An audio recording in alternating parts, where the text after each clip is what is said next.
റീൽസിലും അല്ലെങ്കിൽ അവർ സോഷ്യൽ മീഡിയയിലാണെങ്കിൽ ഇന്ന് അതിൻ്റെ സ്വാധീനം വളരെ വലുതാണ്.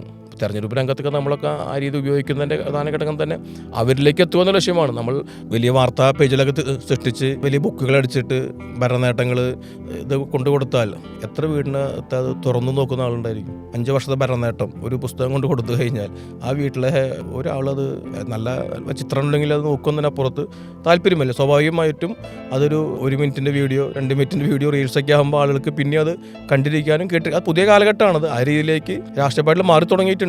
അവരെ അഡ്രസ്സ് ചെയ്യുക, അവരുപയോഗിക്കുന്ന മാധ്യമത്തിലൂടെ അവരെ കണ്ട് അവരെ ഈ പ്രക്രിയയിലേക്ക് പങ്കാളിയാക്കുന്നതാണ് ഏറ്റവും വലിയ കാര്യം. അതിനകത്ത് തെരഞ്ഞെടുപ്പ് രംഗത്ത് വരുമ്പോൾ ഈ പറയുന്ന പുതിയ സാങ്കേതിക വിദ്യ ഒന്നും തന്നെ ഇല്ല. അവർ വരി നിൽക്കേണ്ടി വരും.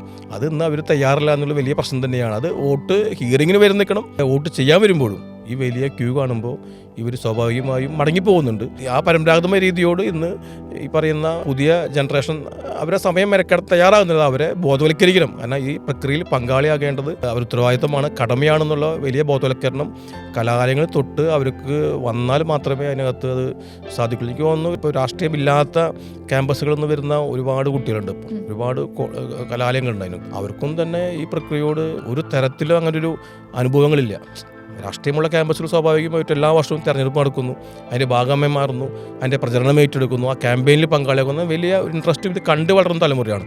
ഇതൊന്നും കാണാത്തൊരു തലമുറ 18 വയസ്സ് കഴിയുമ്പോൾ അവന് എന്ത് രാഷ്ട്രീയം, എന്ത് വോട്ട് ചെയ്യണം, എങ്ങനെ വരി നിൽക്കണം, ഇതൊന്നുമില്ല. ഇന്നും ഞാൻ പറയുന്നത് ഇന്ന് വോട്ട് ചേർക്കുന്ന പ്രക്രിയ നിയമസഭയിലും ലോകസഭയിലും രാഷ്ട്രീയ പാർട്ടിയുടെ പല ആളുകളും വീട്ടിൽ ചെന്ന് പറയുമ്പോഴാണ് പലരും ചെയ്യുന്നത്. ഇതൊക്കെ എല്ലാവർക്കും ഓൺലൈൻ ചെയ്യാവുന്നതാണ്. ഈ റീൽസ് കാണുന്നു പറയുന്ന യുവതലമുറ അല്ലെങ്കിൽ സോഷ്യൽ മീഡിയയിൽ ഇരിക്കുന്ന യുവതലമുറ എത്ര പേർ സ്വയമായിട്ട് ഈ തദ്ദേശ സ്വയംഭരണ തെരഞ്ഞെടുപ്പിനകത്ത് വോട്ട് ചേർത്തിട്ടുണ്ട്. നമ്മുടെ മൊബൈലിൽ നമുക്ക് വോട്ട് ചേർത്താം. അപ്പോൾ എല്ലാവരും ഞങ്ങളൊക്കെ വീടുകളിൽ ചെന്ന് അവരുടെ ഡോക്യുമെൻറ്റ്സ് ഇവിടെ ഞങ്ങളാണ് പലപ്പോഴും എൻ്റർ ചെയ്യുന്നത്. അവരാരും ഈ റീൽസ് കാണുന്ന ഈ 1 മിനിറ്റ് ഉണ്ടെങ്കിൽ സ്വയം വോട്ട് ചേർത്താൻ സാധിക്കും. ഒരാളും ഇത് കണ്ട് വോട്ട് ചേർത്തിട്ടില്ല. അത് ഭൂരിഭാഗം ആളുകളും വീടുകളിൽ ചെന്ന് രാഷ്ട്രീയ പാർട്ടികൾ, അത് കോൺഗ്രസ് എന്നുള്ളതല്ല, എല്ലാ രാഷ്ട്രീയ പാർട്ടികളും ജനപ്രതിനിധികളും ഒക്കെ തന്നെ വീടുകളിൽ ചെന്ന് അവരുടെ ഡോക്യുമെൻറ്റ്സ് മേടിച്ച് അവരാണ് ഇത് എൻ്റർ ചെയ്യുന്നത്.